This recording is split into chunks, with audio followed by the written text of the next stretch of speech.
Gente, vou tirar vocês de tela um minutinho para vocês tomarem uma água e a gente vai trazer alguns detalhes do depoimento do ex-comandante do Exército, Freire Gomes.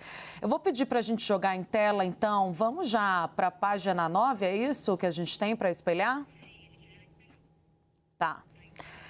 Gente, o depoimento, eu li todo o depoimento do Freire Gomes. Ele é muito baseado nas trocas de mensagens, principalmente do Mauro Cid, áudios enviados ao Mauro Cid, ao ex-comandante do Exército. Traz um detalhamento também daquela fatídica reunião com a exposição do Paulo Sérgio Nogueira, ex-ministro da Defesa. Paulo Sérgio Nogueira, gente, ele é implicado em quase todas as páginas do depoimento do Freire Gomes, como aquele que era ali o mensageiro de Jair Bolsonaro às Forças Armadas, dando as diretrizes do que estava sendo demandado aos então comandantes das forças.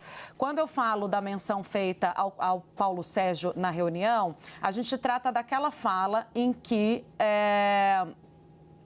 Bolsonaro inicialmente pede um alinhamento dos seus ministros para que eles reproduzam essa ideia de que há uma fraude no sistema eleitoral e, na sequência, há uma fala de Paulo Sérgio, há um chamamento de Paulo Sérgio no seguinte sentido de Bolsonaro. Daqui para frente, quero que todo ministro fale o que eu vou falar e vou mostrar. Se o ministro não quiser falar, ele vai vir falar para mim, porque ele não quer falar, que é o quê? Dizendo, todo mundo aqui tem que estar alinhado comigo nessa ideia que Bolsonaro tinha à época de que havia uma fragilidade no sistema eleitoral, de que as eleições seriam fraudadas. Pois bem, Paulo Sérgio corrobora essa fala numa longa explanação, isso é apontado ao ex-comandante do Exército, para saber se ele sentiu alguma influência dessa fala do seu superior.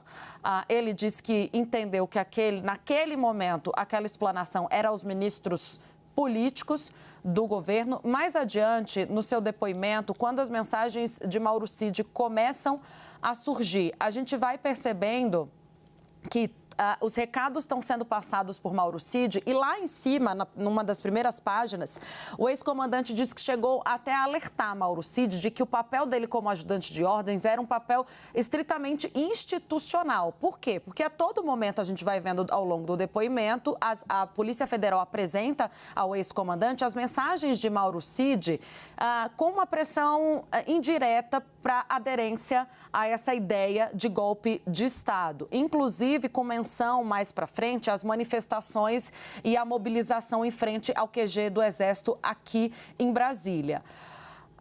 Pois bem, depois lá embaixo a gente tem, já no final, quando o relato detalhado da reunião, das reuniões no plural, em que a gente já tinha tido conhecimento da presença dos 3 chefes das Forças Armadas com Bolsonaro para um alinhamento de uma minuta de golpe que foi depois mexida e reapresentada ao ex-presidente. E há também no relato do ex-comandante, que eu considero aqui um ponto importante, o reconhecimento da pressão que ele sofria. Lá embaixo na página 20, ele faz menção, inclusive, aquele trecho da mensagem de Braga Neto, quando o general Braga Neto reclama, né, de Freire Gomes, por ele não ter aderido, de sair da ideia que estava sendo formada dentro do governo. E aí a polícia pergunta se o trecho da mensagem encaminhada pelo general Braga Neto, quando Braga Neto afirma, vocês devem lembrar, a culpa pelo que está acontecendo e acontecerá é do Freire Gomes. Omissão e indecisão não cabem a um combatente. Aí a polícia questiona o Freire Gomes se essa mensagem se deve ao fato de Freire Gomes ter se negado a anuir o plano de ruptura institucional. E ele reconhece, sim, porque naquele momento ele já havia alertado o ex-presidente Jair Bolsonaro, tanto ele quanto o ex-comandante da Aeronáutica, de que não estariam de acordo com a ideia que estava se formando naquelas reuniões várias que foram chamadas na presença de Jair Bolsonaro e dos chefes das Forças Armadas. Para finalizar, gente, é interessante o relato do ex-comandante, porque a gente já tinha trazido para vocês que a pressão que ele havia sofrido, né, do núcleo responsável por disseminar fake news, por apontar quem eram os militares que não estavam, entre aspas, do lado do ex-presidente Jair Bolsonaro. E aí ele cita várias vezes as ofensas que ele sofria nas redes sociais. Ele traz aqui na página 20. Vamos lá, deixa eu trazer junto, Uribe. Vem cá comigo para a gente poder destacar. Eu acho bastante interessante que a partir do momento que ele fala, o Freire Gomes, a respeito desse estado de sítio, isso a gente precisa ficar de olho. Porque quando se falava de 2 minutas golpistas, a gente tinha a minuta do estado de defesa, que é diferente do estado de sítio. O estado de sítio, ele acontece quando o país está em guerra, por exemplo, ou há um tumulto social muito grande.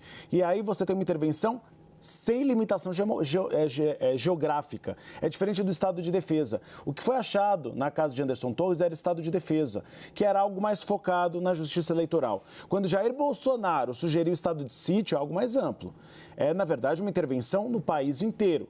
Por isso que a Polícia Federal diz, durante a sua investigação, que sim, era um plano golpista. O Brasil não estava em guerra, então não justificava que houvesse um estado de sítio e não havia uma convulsão social. A convulsão social aconteceu causada pelos próprios militantes bolsonaristas já em janeiro deste ano, de 2022, então, de 2023. Então, é um cenário completamente diferente. Por isso que a Polícia Federal fala em plano golpista. Não havia constitucionalmente nenhuma possibilidade de que houvesse estado de defesa ou estado de sítio no país. Ou seja, estava fora, como costuma dizer Jair Bolsonaro, das 4 linhas da Constituição.